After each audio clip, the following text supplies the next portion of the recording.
The glorious earth-built traditional Berber ksar of Ait Ben Haddou is a dream come true for photographers and filmmakers. Indeed, the surrounding area is so popular in the world of cinema that there are several large film studios close to hand. Fans of Game of Thrones may recognize the glorious site as the fictitious Yellow City of Yunkai. Hey there, jet setters, and thanks for joining me on Takeoff. I'm your host, Tara Szczepanski, and today we're going to be exploring Ait Ben Haddou.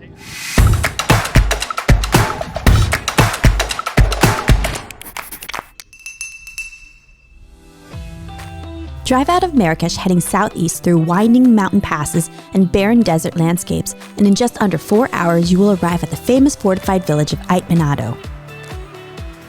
Ait Ben Haddou is a historic fortified village along the former caravan route between the Sahara and Marrakesh in Morocco. It is considered to be a great example of Moroccan earth and clay architecture and has been a World Heritage Site for UNESCO since 1987.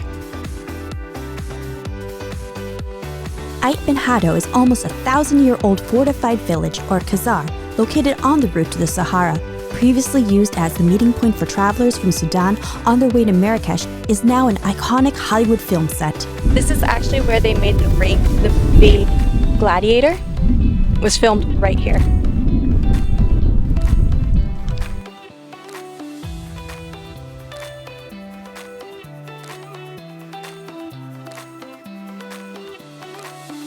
Here where they make the ring for fighting.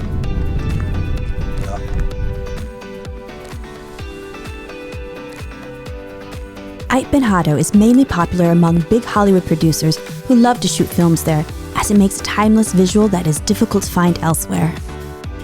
Your dad? Yeah, it looks like my dad. That my husband looks like your brother. Really? Yeah. I mean, you can see the resemblance. Oh, yeah. The glorious earth-built traditional Berber ksar of Ait Ben Haddou is a dream come true for photographers and filmmakers. Indeed, the surrounding area is so popular in the world of cinema that there are several large film studios close to hand. Fans of Game of Thrones may recognize the glorious site as the fictitious Yellow City of Yunkai.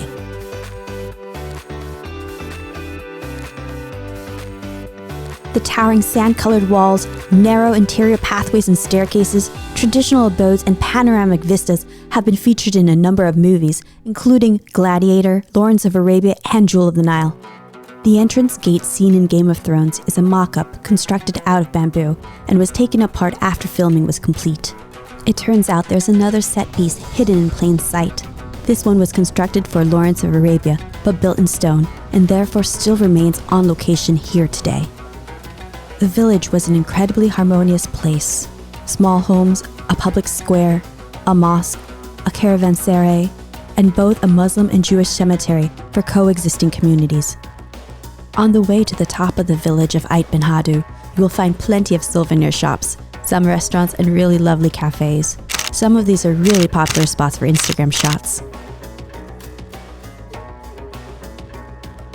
People in the 17th century started to settle in this area to escape the Arab-Muslim occupation of North Morocco.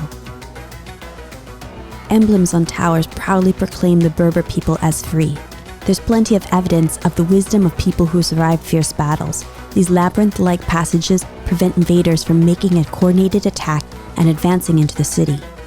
Entrances to buildings hardly have any windows and are kept very dark. Abandoned. Mom and my Auntie Wang do not want to climb to the top, so I'm on my own. It's actually not that bad. In former days, this fortified town is huge, and it's hard to believe that 2,500 people lived here just until 50 years ago. Only a few families continue to live in the ksar, as the majority of the inhabitants have moved across the river to more modern homes. Today, only 10 families remain in Ait Ben Haddou. Making it to the top. Wait, sit with me. Once at the top, you will be rewarded with an incredible view over the barren desert landscape. You can see all over the valley along the village, the many beautiful clay buildings, rocky lunar landscapes to the white peaks of the Atlas Mountains. History lovers who visit Morocco must make Ait Ben Haddou a key part of their itinerary. Overlooking the Ouarzazate River, it is made up of several small fortresses or kasbahs, which are approximately 10 meters in height. The village was once a stop along the ancient Sahara trade route where traders carrying cargoes of slaves, spices, and other goods would pause to rest on their way to Timbuktu or the Western Sahara. Although the oldest of Ait Ben Haddou's existing buildings dates back to the 17th century, the site has been fortified since the Almoravids, who ruled Morocco throughout the 11th century. The current structures are likely a replica of the buildings that came before, making the ksar one of the country's finest examples of adobe architecture. Over 1,045 villages are scattered in the areas of the Atlas Mountains, valleys, and hillsides.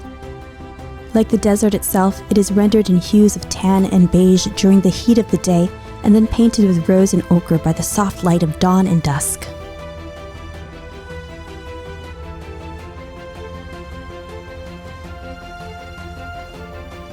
It is common to the ksars and kasbahs throughout this region of Morocco and allows the settlement to blend seamlessly with the arid environment. Ait Ben Haddou is believed to be the most beautiful and well-preserved village remaining. One can imagine the Berber life 1,000 years ago. As the sun sets over the Atlas Mountains and the desert of Morocco, visitors will find that there's no electricity if you stay overnight in the kasbah. If getting around strictly by romantic candlelight in the mud city is not your style, don't worry. In Ait Ben Haddou, you can find charming small hotels to stay in, complete with a gorgeous view. Oh, this room's amazing. Thank you. So you can see the moon also when he coming because he coming from here, and also you can see the sun when he coming because he coming from here. Oh, okay. All right. So I hope to like this. Oh, definitely would like it. Thank you. Thank you. So welcome. In the mountain you can see it. Also we have here, if you want to sit behind the pool, you can see the stars, the moon when he come in, when you come, and you will like it. In the morning also you can see the sunset because they coming from here. Oh, so you can see the sun when they coming from. Okay. So this is the art and welcome in our Beautiful.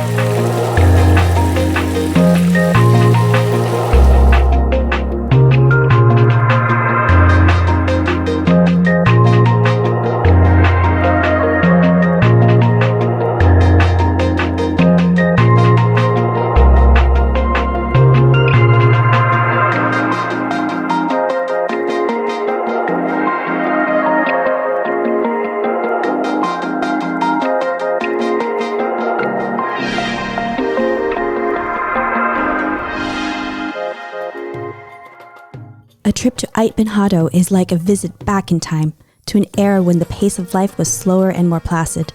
Through historical interpretation, we can give voice to those who no longer have one and resurrect the past. One doesn't necessarily set out to gain an education through travel, but invariably one discovers something about a place or the people who inhabited it, and then can share the stories they acquired with others, and that's a beautiful thing. Visiting historical places connects us to other cultures. By seeing places from the past in other areas, I'm able to relate to those people. I can see similarities between their cultures and mine, as well as differences, both of which help me to feel a deeper understanding of others.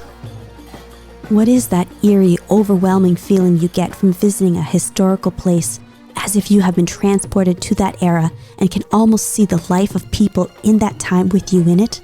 Nostalgia for the past that never happened to you.